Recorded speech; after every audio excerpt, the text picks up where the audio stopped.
कभी सोचा है कि संगीत में ऐसा क्या है जो हमें थिरकने पर मजबूर कर देता है? वो कौन सी ऐसी चीज है जो हमारे अंदर तक उतर जाती है? आज हम संगीत के बिल्कुल दिल में उतरेंगे और जानेंगे एक बीट की कहानी।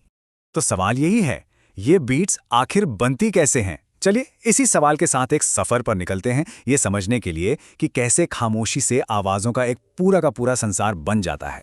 चलिए मिलते हैं आरव से, एक छोटे से शहर का लड़का जिसे संगीत से बहुत प्यार था। वो गा तो नहीं पाता था, लेकिन जब भी कोई धुन बजती थी उसके पैरों में एक अजीब सी हलचल होने लगती थी और वो हमेशा सोचता था कि ये ताल, ये रिदम आखिर आती कहाँ से है। और बस यहीं से शुरू होता है आरव की खोज का पहला चैप्टर। उसका एक सीधा सा सवाल जो उसे एक बहुत बड़ी सच्चाई की तरफ ले जाने वाला था। तो आरव ने क्या किया? वो बस एक शांत कमरे में बैठ गया, आंखें बंद कर लीं। कोई शोर नहीं, कोई आवाज नहीं, सिर्फ खामोशी। और तभी उसे एहसास हुआ कि हर बीट की शुरुआत पता है किससे होती है? उसके ठीक उलट, खामोशी से। जब तक सन्नाटा ना हो, आवाज की असली कीमत समझ ही नहीं आ सकती। अच्छा, तो खामोशी को समझने के बाद आरव अब ताल का पहला एलिमेंट खोजने के लिए तैयार था। और मजे की बात यह है कि वो उसे कहीं बाहर नहीं बल्कि अपने ही अंदर मिलने वाला था। उसने बस अपना हाथ अपने सीने पर रखा और महसूस की, थक थक थक, एक लगातार चलती हुई रिदम, एक ऐसी आवाज जो हमेशा उसके साथ थी, पर उसने कभी उस पर इतना ध्यान ही नहीं दिया था। और अचानक उसकी आंखों में एक चमक आई।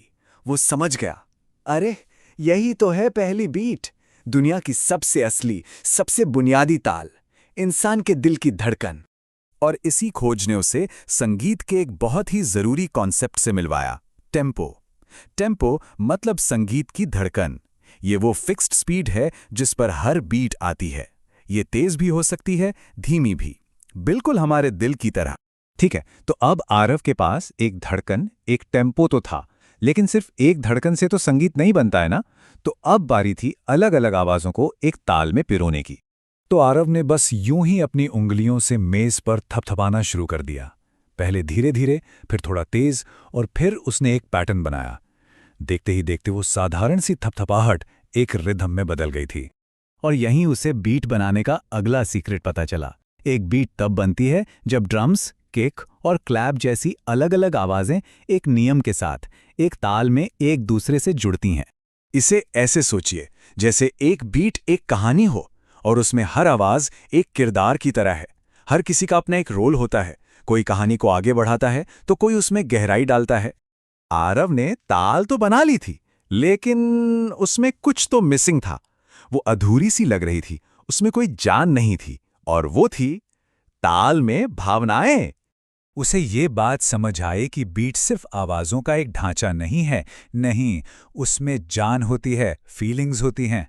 उसने अपनी ताल में बस एक हल्की सी धुन जोड़ी, कभी खुशी वाली तो कभी उदासी वाली, और बस बीट का पूरा मिजाज ही बदल गया। आप ही सोचिए ना, कैसे बीट्स अलग अलग मूड बना देती हैं। एक तेज एनर्जी से भरी बीट हमें नचाना चाहती है, वहीं एक धीमी गहरी बीट हमें सोचने पर मजबूर कर सकती है। तो मतलब यह है कि भावना ही बीट को उसका असली मकसद देती है। तो अब आरव अपनी मंजिल के एकदम करीब था।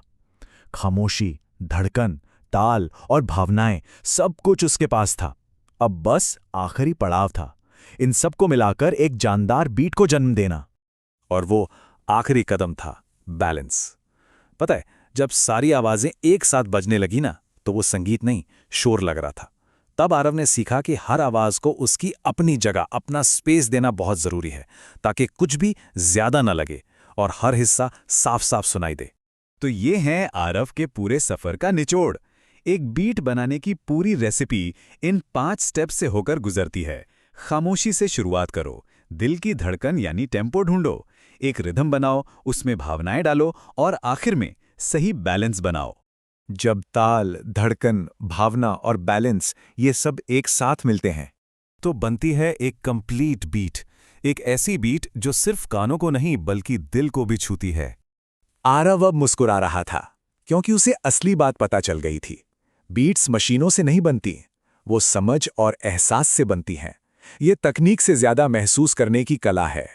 तो इस पूरी कहानी से हम क्या सीखें? एक बीट की कहानी खामोशी से शुरू होती है। दिल की धड़कन से उसे जिंदगी मिलती है। ताल उसे एक ढांचा देती है, भावनाएं उसमें रंग भरती हैं, और इन सब के मिलने से एक नए संगीत का जन्म होता है। तो अब अगली बार जब कोई गाना सुनेंगे तो क्या उसके दिल की धड़कन को महसूस करने की कोशिश करेंगे? इस सवाल पर सोचिएगा जरूर।